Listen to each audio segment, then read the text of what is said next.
Hi, HR Nation. Welcome back to another episode of the HR Leaders Podcast, the show where we explore the future of work with industry experts and HR executives from the world's leading global brands. Today, we're joined by Ghita Haloui, Talent Development Manager at DPD, Belgium and Luxembourg. Welcome to the show, Ghita. How are you? Hi, Chris. Thank you so much for having me. I'm doing great. How about yourself? Not too bad, not too bad. It's I'm hoping one day I get to have my freedom back. Same here.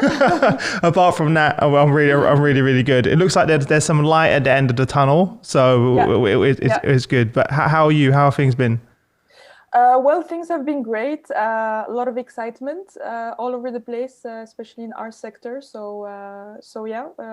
Keeping the energy up. Yeah, well, I'm sure you need it in your industry. We can actually start with that if you want. I'm sure you've been pretty busy for those that aren't aware of the organization. Before we get to that, tell everyone a little bit more about yourself personally and your journey to where you are now. Yeah. Well, my career started in a whole other industry or field. I started in marketing back in Morocco. So I was born and grew up in Morocco. I did a bachelor's degree in finance and marketing, thinking that was going to be the hype. It's the let's say the most easily marketable bachelor in the market back there. And I started in marketing. Doing all this STP marketing mix. Analysis and things like that, and I really enjoyed it. But I had the great fortune to do that at a startup where I was able to do so many things, and that was also my purpose at the beginning, because I was not so much convinced that marketing was going to be, the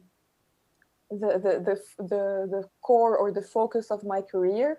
And I just quickly found myself doing so many things, also consultancy in real estate, and sometimes selling or writing or renting commercial properties to multinationals. I mean, it was really strange. I also found myself doing some recruitment, change management, implementing certain platforms, so going through the change management process. And I reached a point where I thought, okay, I'm realizing something. I'm realizing that I'm good with relationships, that I'm a very analytical person, and when I analyze my environment, I see that there is such a high impact of the human factor in everything we do. And so everything that goes good or wrong potentially could be traced back to a people factor, right? And so I thought maybe I want to get into that, So I made what I thought at the time was a brave decision to quit my job. I went back to school for a year to do a master's degree in talent development and human resources in Madrid at IE Business School. I don't want to advertise, but definitely recommend that school. They've got a good reputation. It does. And so for the first time in my life, I was sitting in a classroom and with classmates and really enjoying what I was doing and learning and not counting the minutes until it was over so I could go home. And I thought, it makes sense. And maybe this is something I need to do for a career, at least in the medium term. And so one thing led to another, and I got this great opportunity to joined DPD Belgium and Luxembourg in Belgium. The opportunity presented itself via one of my professors who became at DPD Belgium and Luxembourg my manager. Oh, really? That must have been interesting. Your professor became your manager at DPD. That's he must have clearly seen something in you.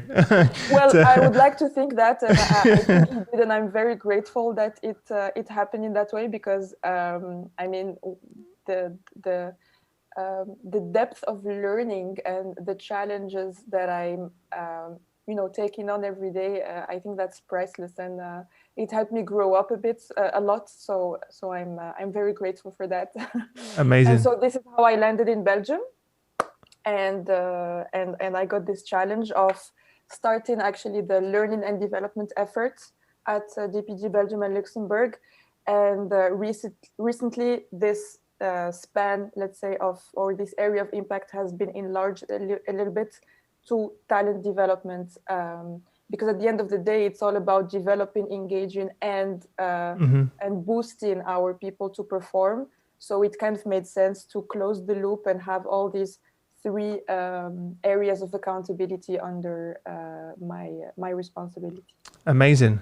I love asking that question because it's always interesting to see how people came into their role, and no one, it seems, chose their role. But what I love about your story is that you took the opportunity to taste different things and try things out, because no one really knows when they're going into career exactly. I grew up playing ice hockey and I do this for a living. I thought this was going to be a part-time job and then I was like, actually, I really enjoy this. I enjoy what I do, and I continue to do it over the last 14 years. But I think it's important at that younger age in your career to taste different things. And I think one of the benefits you had of working at the startup is you're exposed very quickly, aren't you, to all different roles, because that's the nature of a startup as well. Absolutely. And you found what you love, and then here you are now. So walk us through, just very quickly, just for people, a lot of our perhaps US listeners may not know who DPD are, and talk about how 2020 has impacted the business, just to give everyone a bit of an update. Yeah. I'll try to do it quickly, especially the second part of it. I'm sure. Yeah. Take a while. So, DPD is a parcel delivery service. I work for DPD Belgium and Luxembourg, which is one business unit of the larger DPD group, which is mostly present in Europe. I think 100, all European countries, and is expanding in other regions outside of Europe. And so if you want, for your US listeners, maybe a comparison. FedEx or UPS. UPS, exactly. Same. But my colleagues would say, no, it has nothing to do with it. But I mean, it's a good start. It's an easy comparison. Exactly. I know what I know what you mean. It's the person who comes to your doorstep and delivers your Nespresso, capsules once a week. Maybe the slight difference is that our network is not as large as UPS or FedEx, and we don't do the transcontinental service. So that's who or what DPD is, and the DPD was initially if I recall correctly, a German company or German group, which has been acquired in the last years by the French La Poste. So now our leadership is mostly based in France. Voilà. So the second then very exciting question: how has 2020 been experienced from our lens? Well, I think never in my short career have I ever experienced what a VUCA world really is. The volatile, uncertain, complex, and ambiguous. And I think 2020 was very much of a VUCA situation for DPD, and I think a lot of our competitors. In our business units, just to give you an idea, we were used to a certain cycle throughout the year in terms of workload. And so we had, peak seasons, and we always knew what the peak season would be, and it would always be Black Friday, Christmas, beginning of the year. Of course. And then it would slow down a bit. And in that period, we don't work, we don't start new things, we just focus on the business. And when that is done, then we go back to our projects, and we have time and space to invest and do the fun stuff also. But 2020 has really disrupted this this rhythm or this cycle, because as from the moment the first lockdown started in Europe, suddenly we started experiencing levels of volumes never seen before, never ever in our history. And our people are used to, high pressure and last minute changes, and being so flexible with clients and with line hauls and things like that. But this time it was really unprecedented, because the demand grew at an exponential speed, because all of a sudden all the people were stuck at home. A lot of the purchases they were used to doing in person have to be done now online. And so we also saw some very interesting changes in the product mix, right? So we found, for example, we realized a surge in home exercising equipment in the stuff we have to deliver. Yeah. And that makes a lot of sense. Also, a lot of heavy packages, I'm sure. Exactly. Pet food, for example. Yeah. Also, in certain instances, if I recall correctly, some medical equipments that were very necessary for the pharmacies, for the hospitals, for the doctors, etc. So our colleagues in operations, we witnessed some strange phenomena, new phenomena, but that made a lot of sense in that context. And so all this surging or rising demand has pushed us to squeeze the 3-year, 5-year plans or expansion plans into a couple of months, because we had to keep our maintain the business continuity and keep the service level even with the high volumes. And so we very quickly decided to open new sites, and we increased capacity by 50%. 50. So imagine Belgium is a very small country, right? Yep. And at the beginning of 2020, we had 7 sites, some a little bit bigger than others, but still 7 sites. And now we are at 11. Wow. Yeah, and amongst the 4 new sites we added is a hub. So you can imagine that a hub is not just a depot, and it has a bit more complex functioning. And so adding a hub into a small country, that means also a lot. That means that. And also you had to build it. No. Or, we had to we rented. Oh, rent it, I'm about to say, because okay, yeah. At least you didn't have to build one during the pandemic. Okay. Well, I think in China they would be able to build a hub in 24 hours or in a week. I was thinking, how did you do that? But okay, you rented one. Okay. So, yeah, we rented new facilities in key locations to kind of balance out the volume, treatment capacity. Yeah. How many people did you on board? Well, a lot of people. It counts in the hundreds, including the drivers, obviously, because new sites mean new routes, mean new drivers. So quite a lot of drivers. And just a side note, in our business model, our drivers are not in our payroll; they are subcontractors. Exactly. Yeah, that's different. Yeah. A certain degree of flexibility on our side and on theirs as well. Are they paid like per delivery? Is that how it works? Yeah. And they register as self-employed. Yes. Yeah. Okay. Yeah. So it's quite a common model now, isn't it, within your industry? Absolutely. Yeah. And in terms of the people we have, let's say, attracted in our payroll, I think we easily reached 80 to 90 people in just a very few months. Mm-hmm. So walk us through now. I think everyone has the kind of overall picture of where you are. How did this impact you and the team? What was the kind of challenge that you had, and then walk us through some of the projects that you delivered, and you'll still continue, obviously, to deliver over the next few months. Well, I think in 2020 it happened in sort of phases, right? So I think the first phase was very much about keeping people safe, getting people to work from home. making sure all the sanitary measures were being respected, were being followed up, that let's say, for example, we have a case in a certain location, that you trace the contact, the people who have been in contact with this case. By case, I mean COVID positive, and make sure that we keep all our people as safe as possible, as healthy as possible. Of course, also in compliance with some, country level rules, which were super, super strict. So I would say in the first phase, we focused a lot on that.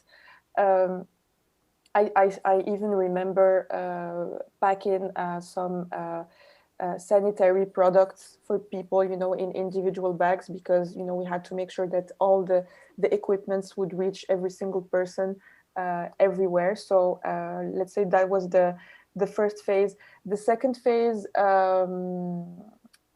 along with that, was a lot of communication. So on the HR side, it was very important that we would communicate at company level, but also at individual level when it was necessary, as much as possible. Yeah. So we were all day long on our How did you do that? What methods? What was the most effective way you found? Because that was a very new experience. Yeah. So, many HR leaders almost became PR and comms during that time. We spend most of your time writing those communication pieces, which could then change the very next day, or even by the hour. Absolutely. Sometimes. How did you? What tools? What did you use that worked the best? Well, it was a lot of trial and error, to be honest.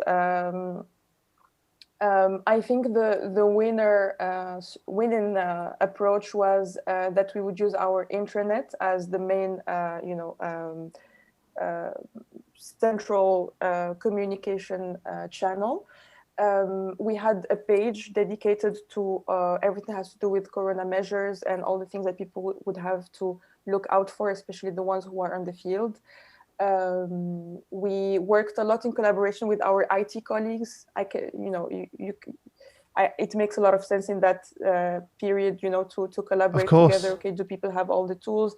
Do we use the right communication channels to reach them? We had FAQs.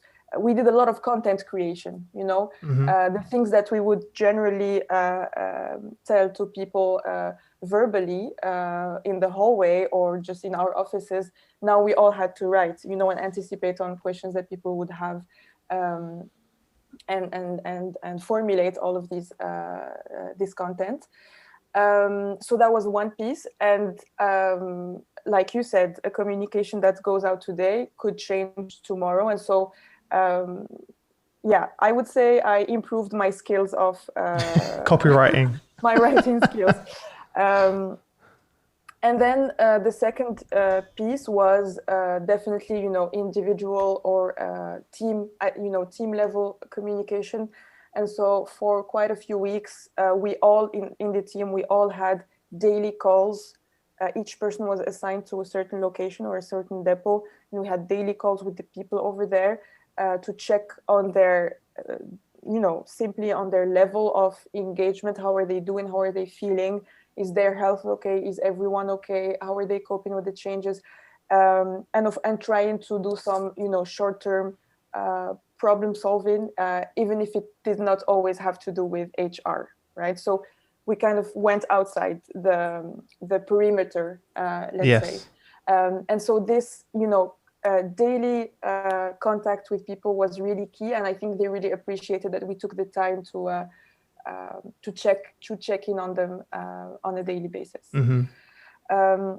So that we did for quite a long time. And then along the way, again, because of the high volumes, before opening our new sites, we had to find, our operations colleagues had to find some temporary solutions to relieve certain sites of the workload that they had.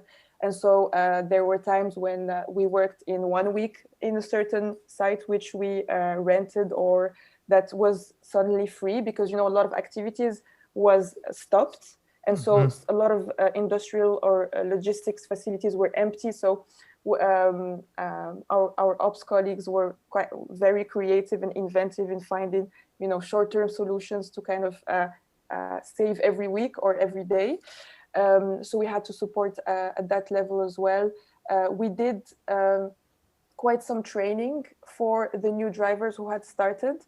Well, actually, not the new drivers per se, but their bosses, so the subcontractors. So every time we would have a new subcontractor, okay, we have to take the time to explain the procedures, the way of working, at high level, so that they could be, ready.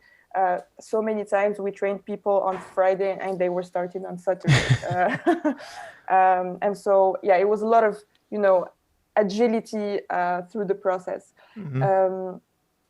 And then I think around the mid-year or during the summer, our leadership started thinking about the new sites, right? And so at that time, it was the time to start thinking in terms of workforce planning and headhunting and recruitment, because 4 new sites means a lot of people, of course, that had to be hired. And so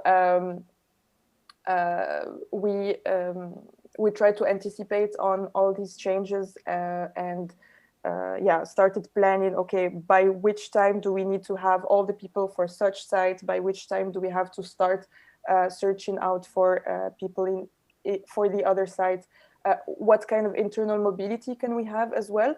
Because for us, it was really key that a new site would be led by a mix of DPD experienced employees and new employees, because otherwise would be too much of a steep curve for our new colleagues. Especially during such, testing and times where exactly you need that experience.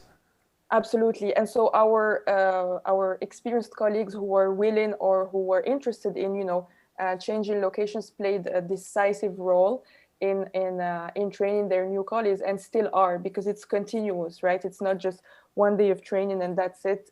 It's a very complex industry, so and things change a lot. So it's continuous training and learning about the best practices, about the platforms, the dashboards and things like that. So the second phase was very much helping the company to prepare for the opening of the sites, and the third phase was actually opening these sites, right? So a lot of work around onboarding our new colleagues, making sure they had everything they needed to start at their job, starting also some basic trainings on procedures, what kind of HR services are we providing them, how can we support them, and so this kind of spread throughout the whole last quarter of the year, and it's still going on until now. One key thing also, because I talked a lot about our people on the field, right?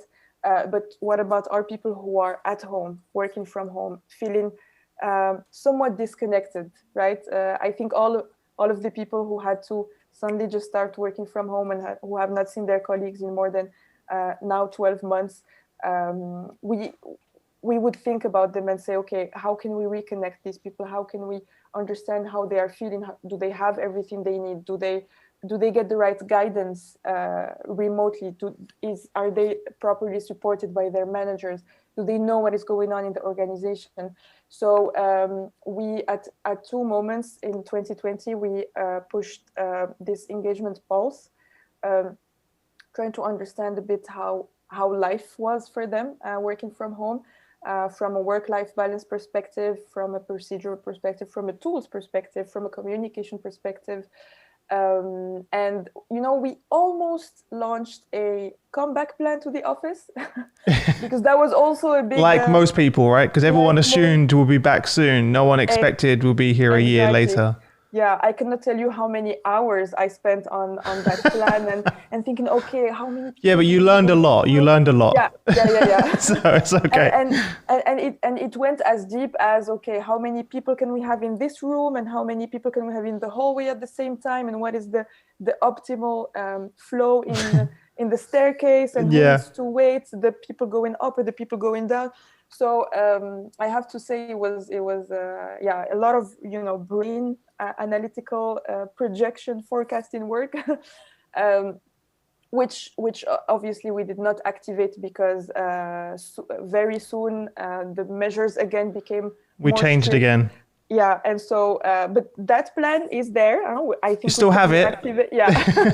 So the light at the end of the tunnel that you mentioned, probably by that time we will be able to reactivate that comeback plan. Ghita, obviously you've walked through so much there already. A lot to take in. How obviously you're not doing this over paper. You're not doing this face to face. So what technology tools have you invested in? Because there's been a huge digital transformation for every company, especially in the HR team, to connect with those employees at home, those employees in the warehouse, to do those pulses. How did you do that? Because that was one of the biggest challenges for all of us, for many of the leaders that I work with.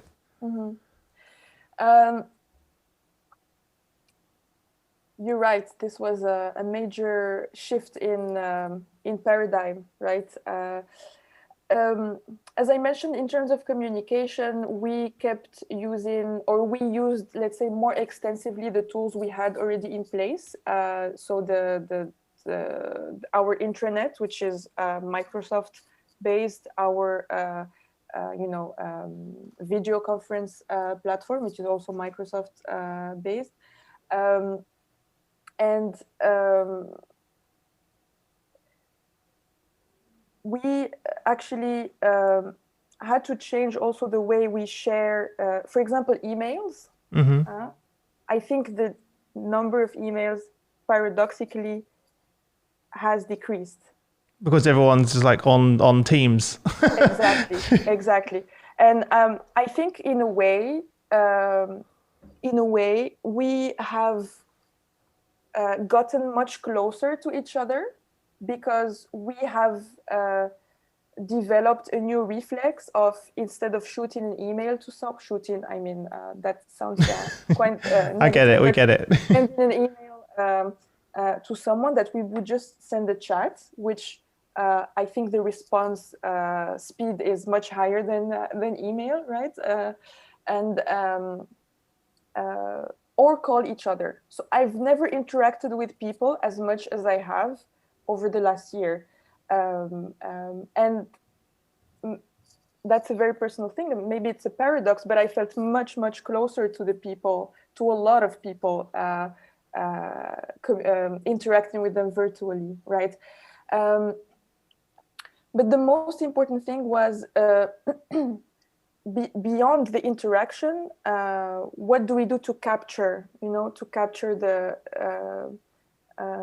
like, how do you know people are engaged? How do you know, how do you get, because, and that's the part that's missing as well, because how do we measure that?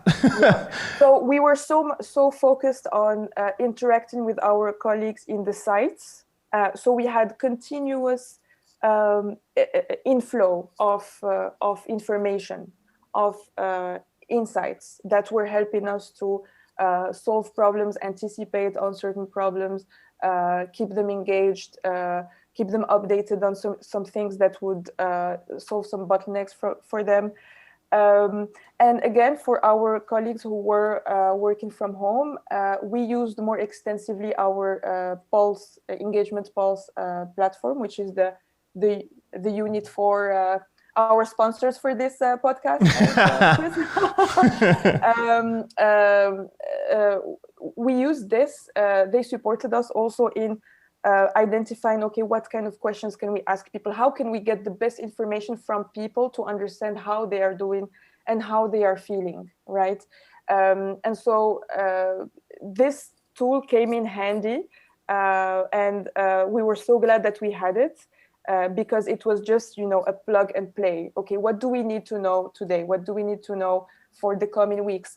How comfortable are people to come back to the office, for example, at the time that we wanted people to come back to the office? And so every time we would have these questions, we would just turn to this platform, and we would just again formulate our questions, send them to our people, and then we got more higher participation from people working from home than before we started working from home, right? Because people were so eager to share their feedback and to give insights. And so it was like a very organic high participation rate, which before was a little bit more of a challenge because you had to always remind people, okay, this is waiting for you, we're waiting for your feedback, please take the time. So when it would take 1 month to get 70% participation rate in a survey before, it took us only 1 week this time because and you need it, right? You need that speed. Exactly. Now. I think you're right. The word speed is really a key word in my answer here, because speed on the work floor, right? Speed in treating volume, speed in delivering, speed in all the operational processes, but speed also in answering questions, asking questions, making decisions, interacting. So everything kind of had this velocity increasing at levels that we had not experienced before. Yeah. Mm-hmm. What did the workflow look like? Of like, you want to do a pulse? Do the employees download an app, or how does it work? Our employees, for the moment in the work floor, they do not yet have access to our Pulse platform. So we use different methods you got to do what you got to do. Sometimes we use paper, right? No, I mean for the poll survey that you sent out. Yeah. So it goes via via email. It goes via email, yes. Mm-hmm. It goes via email. They get reminders, and they get these little notifications also on the intranet to remind them. Oh, so it links to the intranet as well. Okay. Yeah. We try to really have this central, landing page, one place where everything happens, one-stop shop, and so using that to kind of promote the survey. What were some of the questions you were asking, and then what were some of the things you implemented based on the pulses? Yeah. One of the questions that we were really concerned about is, are people able to keep a good work-life balance while working from home or while working on the floor, right? Because these are two types of two different days, right? Working from home and working on the work floor has nothing to do, but in both cases, we could have some difficulties keeping a good work-life balance, right? Because if I'm working from home, I sometimes don't know when to stop, right? I'm like, I keep writing something, my communication. I'm the same. It's yeah. And same goes for people working on the floor, not having to start their days earlier and finish them much later because of the volumes. And so this was very important. And we noticed that indeed there were some challenges with that, which is completely, normal, understandable, considering the circumstances. And so we just recently started thinking about but how can we have a more organized framework in terms of promoting well-being, in terms of helping yourself to manage your stress better, your energy level better. We have encountered cases where, again, when people don't know when is the right time, when's the right time to stop, right? And there is a problem with energy management, and so you reach a moment where you're like, okay, my head does not respond anymore, and we want to avoid that. And this usually happens with the best talents, right? And so the idea is to kind of support or coach people more in terms of how to manage the stress. So this, head-driven stress, but also how can I give more peace to my body. So this would be, we're trying to encourage people to do some, workouts, to take pauses, to have ergonomic working positions, and to also, it sounds cheesy, I think, to a lot of people, but I preach mindfulness most of the time. Also, I have done some mindfulness in the past. I still try to do it when it's super. when It's very important. on a reactive way, not yet in a proactive manner, right? But I'm truly convinced of the value of just breathing, mindful breathing, before a tense conversation, or after a tense conversation, or in the middle of the day, or I use box breathing. Okay. Yeah. All right. So that really helps me as well, and in those situations. So you sent out a pulse asking questions around this. What was the feedback that you got? So the feedback was that people were being challenged in terms of work-life balance and stress management, and as a response to that, we are trying to launch all these activities to or communications or signpost people to resources that they need. Because the thing is, again, things go so fast, people don't really have the possibility to stop and think, okay, what is really going on with me, Yeah. And so we're so fortunate that when someone comes to us and says, okay, I'm not feeling okay, can you help me? And so most of the time when we question them, we realize that what needs to be fixed or taken care of is not what they thought initially was what needed to be taken care of, And so helping them in really questioning themselves and knowing, okay, this is not a stress problem, this is more an interaction problem, or vice versa, So helping them to put a finger on what is not helping them to feel okay, and then recommending some actions or helping them through the process of getting better. How do you recommend? Do you also use the same? Do you use Unit 4's modules to also recommend as well, and communicate people that way that perhaps aren't going to go onto the internet? Well, we use the Unit 4 platform, especially to it's a one-way communication from the people towards us, and we analyze these insights, and then we take action, because the people's answers on the platform always remain anonymous, right? Oh, okay. This is the golden rule, number one rule that we have to respect, right? So we don't always know who says what, but we can do sometimes semantic analysis to kind of derive certain trends or certain patterns, and based on that, we take actions. But we also have people coming to us directly and exposing a problem, and then we try to help them. And in that case, of course, we have the person in front of us, and we can dig much deeper into their situation or their case.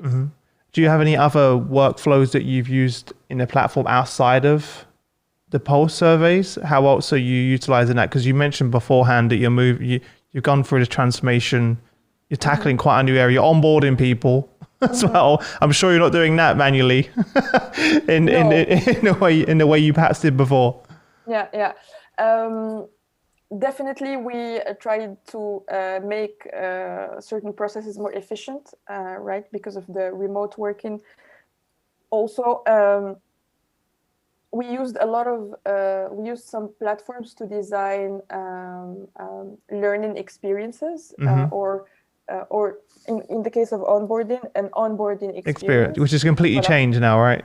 Yeah, exactly. So we had a blended solution where we would give them, the must know and the nice to know content about DPD when they first start, and the other aspect of this, which kind of had to be to a certain extent manual, was organizing sessions that we called onboarding sessions for all our newcomers with the key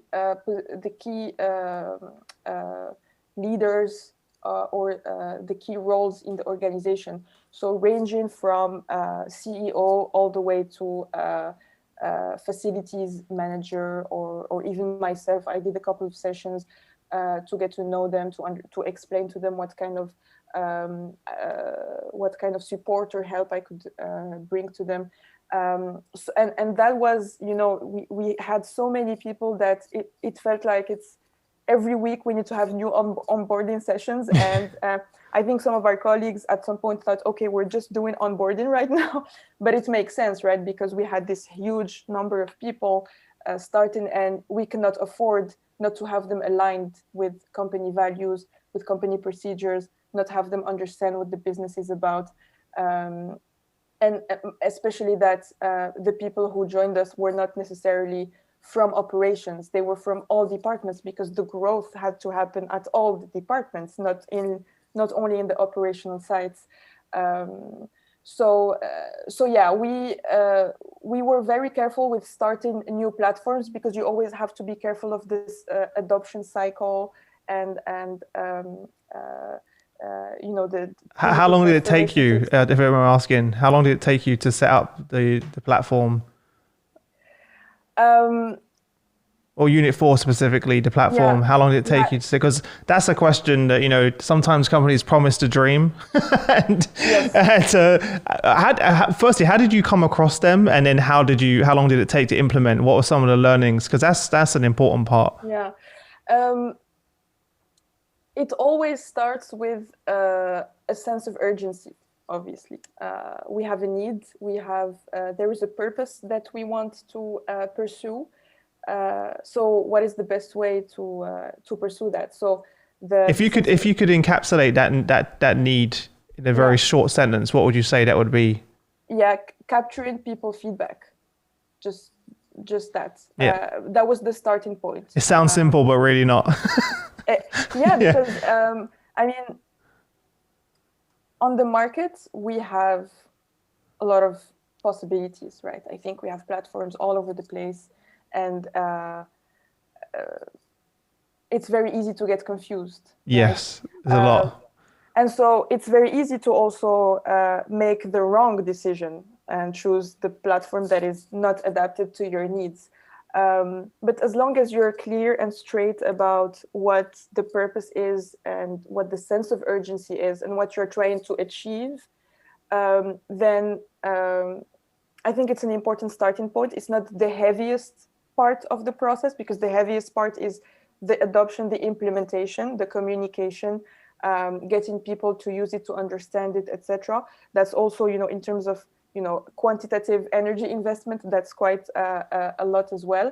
But all that investment goes to waste if you have not done the first reflection process. Okay, what exactly do we need, and what do we want to achieve? And so the starting point was for us, okay, we need more feedback from people. We need to have this two-way communication. So we're like all day long on our intranet, this is happening, that is happening, this is a new procedure, please follow this deadline. But this is not how companies should work, right? It should be not even a two-way communication, it should be a chaotic communication, right? It should be like, it should go in all directions. And so this was the starting point to our collaboration with Unit4. And we realized it was, a very user-friendly platform that would help us to dig deep enough in the feedback that people would give us and take action from it. And simple as that: asking a question, getting feedback, analyzing the feedback, and then taking action. We did not have any other ambition other than that. Okay, and so once that was in place, we realized that some of the feedback we got, some of the let's say other important items of our employee experience were to kind of have a more interactive, more digital friendly performance cycle. To be quite frank, we were doing this in a little bit of prehistorical way before, using Excel sheets and whatnot, and that's so last century, right? Yeah. Yeah. And so the idea was to also add that into the experience. And there, the sense of urgency, if you ask me, or the purpose is, how do we make sure we have a company alignment? And by company alignment, I mean, does every single person know how do they contribute to the bigger picture? Are they clear about that? Do they know what the meaning of their work is? And I was, when I saw that there is a feature on the platform that's called Objective Tree, and I saw that and I was like, this is exactly what we need. We need a tree. We need. What does that mean? What does that do? So this is a visual representation of all the objectives of the organization, and you as an individual can trace your objective and the impact it has with respect to Oh, the I see. company Okay, that's objective. cool. Yeah. So of course you have to have the content in there. Yeah, right? you have to build the tree first. Yeah. Exactly. But that in itself is a great exercise. Absolutely. Yeah. Because I remember from school learning this, that every transformation has to go through 3 steps: purpose, process, technology. And I think this order makes a lot of sense. But I realized that sometimes purpose always has to come first, but process and technology sometimes could be interchanged, in the sense that, okay, I know what my performance cycle is, but I realized that in my platform, I can have an objective tree. So maybe I'm going to include a new process and support the organization with workshops, with facilitating workshops and sessions to help them build this tree. And this has nothing to do with the platform. This has to do with what the preparation before using the platform, right? Because the platform otherwise doesn't add any value if the content is not right and accurate, right? And so this sense of urgency, having company alignment is really key, because if you see the speed at which we grow, we evolve, we change, it's really important to always be able to position yourself. Okay, why am I coming every day to this company? Why am I waking up in the morning every day to do what I do?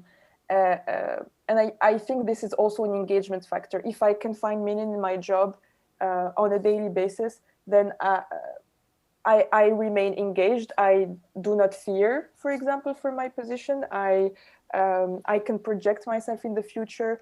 I can also contribute with innovative ideas in hacking certain problems or certain issues, because I know what the bigger picture is, right? I think the potential positive effects of something like this are uncountable. Yeah. It's really cool. Yeah. for both you and the employee, right? Because it kind of gives everyone a clear, seeing that tree and everyone understanding the sense of purpose and how people contribute towards that is amazing. Because I think a lot of people in many organizations probably haven't taken a moment to step back and even understand, or even the business hasn't communicated to that individual or the manager of, look, this is how you contribute to the bigger picture, and the why and the purpose and the impact it's having on our customers, society, etc. So if there's a clear visual way of seeing that, but again, it doesn't work unless you put the work in before, like you said as well. And exactly. Interesting. And your initial question was, how did the cycle go, right, of the adoption and the implementation? And I would say it's still going. It never ends. Yeah, that's a good point though. It's not like an end date that it happens. There's no such thing. How long did it take though to get the initial? So when you first signed a deal with Unit4, from that conversation to launch, how long did that take? And then what were some of the lessons that you learned? Would you have done anything differently? I don't want to scare you. It took 6 months between the go, the okay, and the pushing the button to launch the first survey, for example. It took 6 months.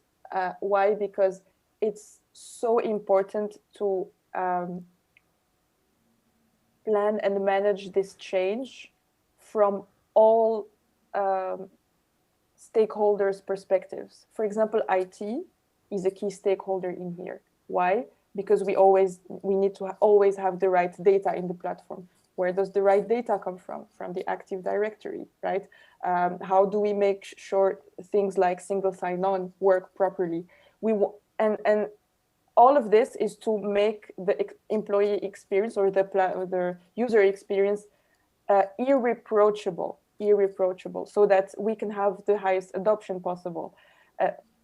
That's from the technical side.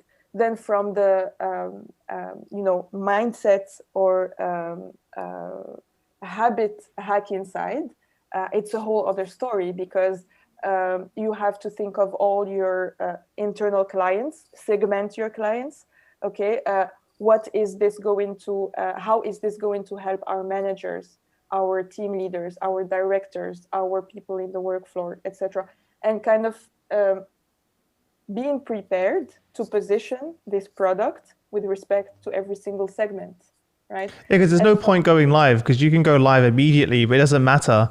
So in terms of actually turning it on, you're going to turn it on straight away, but there's no point doing that unless you have every single person, process, department, the data exactly cleaned, aligned, etc. So really it's down to you and the team and the business to get that prepared in order, because a lot of companies just get platforms and turn them on and it just doesn't work. So, exactly. Yeah, and we've seen that happen many times. I have anyway of my career.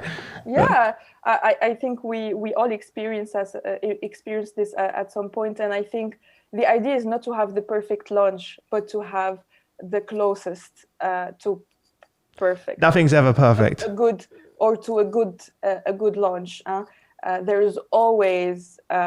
are always things that are unexpected and that sweep their way into your day, and you're like, okay, how am I going to deal with this? But if you prepare long enough and anticipate long enough, I think things happen, and it's a matter of repetition. So we have to have a lot of patience with the process. It's not like people will adopt on day one, no matter how many instructions, how many explanatory sessions you do, no matter how much work you put into, D0 or D-Day.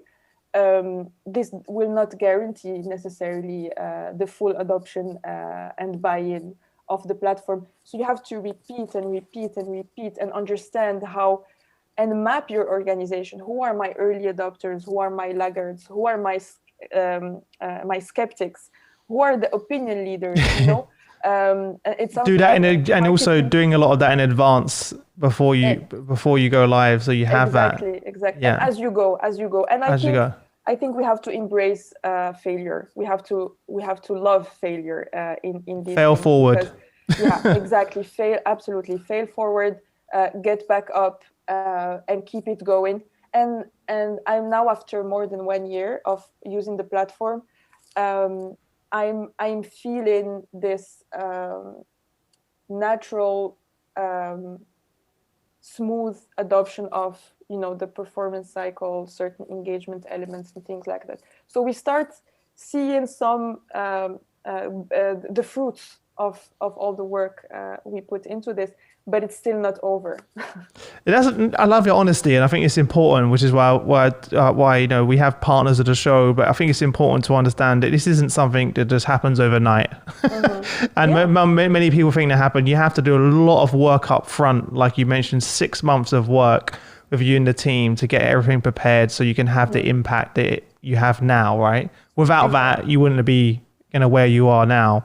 What given everything, and obviously I know you're still on the journey, but what's been the most impactful? If you could talk about one part of the platform that's been the most impactful, what would that be? It's difficult to say or to choose one.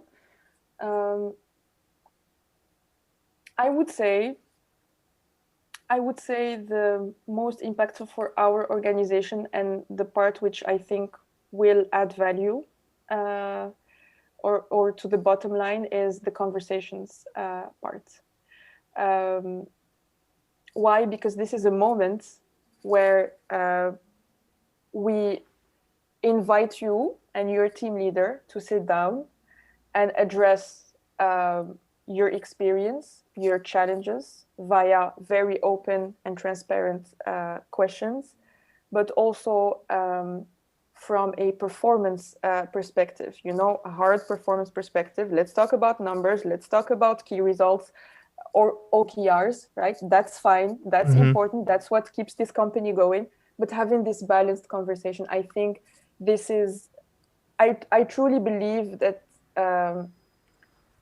this will add a lot of value to the employee experience, and people will feel it after some time, that this is not to be discussed. This is an important moment to have 3 or 5 times a year, no matter how many times, but to sit down and take a deep breath, face the past, project yourself in the future, and keep track of all of this, and talk about your development and also your performance. I think having this balance in the conversations part, this is priceless, and I really think this is what is going to change the game in the organization in the coming months. Yeah.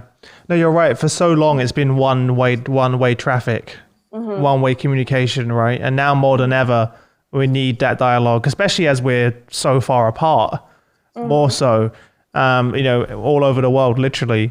But then obviously adding on top of that, we need to be able to measure it and take action, meaningful actions as well. So I think the combination of all of those things is where the magic happens, where the engagement happens, is where the results happen, and the real impact on the bottom line stems from there as well. Exactly. Yeah. And I want every person in the organization at the end of the year to look back and say, okay, I made progress.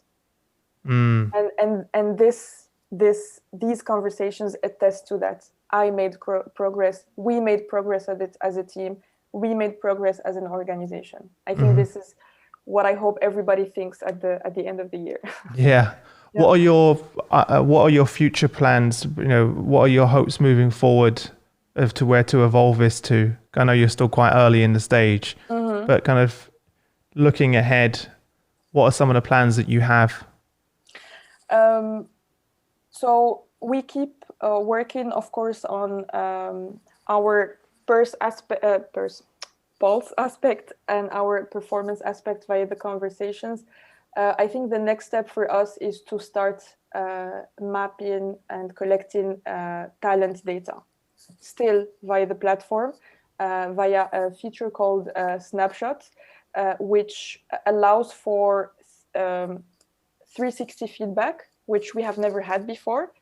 Most of the time it was evaluation or appreciation top down. Now it's going to be top down, bottom up, and across. And for us, this is really key because we want to have as much data transparency and as much decision-making transparency as possible in the organization, because this will feed all the important talent decisions we take, right? In terms of who are the high potentials, who are our flight risks, who are the most eligible people for a certain position, how do we do our succession planning? And it all, it can only be enabled by having data. And I think we have to spend quite some time this year collecting this data so that we have a critical amount at some point, and we keep nurturing the platform with data so that we always can refer back to that when we have to make important decisions for the organization.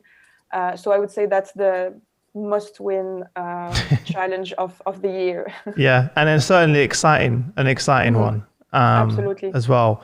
I want to ask a separate question, because we've spoken about the impact that you're going to have on the business. We've spoken about the impact of the work you're doing on the employee experience, engagement. What about for you and the team? How has technology changed the way that you work and the impact it have on yourself and your team? I think especially over the last 12 months, technology has pushed us to have aha moments as a team and realizing more than ever that we need to keep being brave in terms of digital transformation. We need to dare. And I think across the last 12 months, we realized how technology has made such a difference in our service delivery, or how much difference it could bring, additional value it could bring. And we have a pillar this year we have 5 pillars we follow in our objectives for 2021. One of these pillars is innovation. And we definitely have a lot of stuff in there. And because it's like we're taking in a wave that there's no going back. There's only going forward. We cannot afford to stop. And as much as frightening sometimes as this may seem, it's super exciting, because it's opening so many Pandora boxes and realizing what technology can bring to us. And so we keep going forward. There's no going back, right? Mm-hmm. And so it's all a matter of having irreproachable service delivery, not from a talent development perspective, but also HR management part. We cannot do without it. We cannot do without, because we realize that our added value is in quality work, not administrative work, not email sending. It's our added value is in giving advice, being with people, being in the front stage. We should not be a back office or a backstage team anymore. So more moving forward, facing our audience much closer, Mm-hmm. Amazing. Well, exciting, scary. it's an amazing time to be in doing this work, right? Now more than ever. It's not easy, obviously, but I think that's I can already see the excitement and the energy that you have. It's not for everyone, obviously, as well. But I'm super excited that you're you and the team are now obviously in a position where you can be more strategic. You can take time to spend more time personally with people, because you have technology supporting you. So you can do that now. Exactly. As well. And I really appreciate you taking the time to come on the show. It's been a real pleasure chatting with you. And I know you've got a house move coming up, so you've got a lot to think about as well. So you're off tomorrow then for the move? Actually, every day a little bit. So a little bit of a time. My brain is a Gantt chart right now, I'm operating like that at the moment. Yeah, no worries. Well, look, listen, before I let you go, if there's sort of a parting kind of piece of advice you could give to everyone in terms of this digital transformation that you've gone on and you're still on, it's not going to end, what would that be? And then where's the best place for people to connect with you if they want to reach out and say hello? Yeah. Well, if people want to reach out and say hello, I'm going to start with that. Please reach out via LinkedIn. I think you will mention my name also on the post. So very happy to connect with whoever is curious and interested to get to know me. It's difficult. It's always difficult for me to choose one piece of advice. I always have multiple. But I would say. Always look for meaning. Always look for meaning. We have a world of possibilities every day in terms of how we can launch a project or what project to do or what platform to use or how to tackle such decision or problem. I think the filter we can use in our brains to decide on which way to go whenever we have many possibilities in front of us is, how is this way or that way going to bring value, or how is it going to have meaning? And I think it's always important to connect to the meaning. And if this drives us, all of us, I think there's a better chance for impact. And I'm very highly driven by impact. And I'm only engaged when I do things that have meaning. And for me, I mean, of course, without meaning, why are we even here, right? It's true. Just look for meaning. Whatever you do, just look for meaning, and that's your best filter in the decision making. Amazing. Well, look, yeah, thanks so much for joining us. It's a real pleasure. I'm happy this is your first podcast experience. Yeah. So thank you. But you can tick that one off now. As a new experience for it. And good luck with the rest of the move. And I'll chat to you again soon. Thank you so much, Chris. See you in a few years for the second podcast. Yeah, we'll make it happen. Yeah, you can give us in a few months. You can give us an update. Yeah. See you later, Ghita. Thank you. Care. Bye.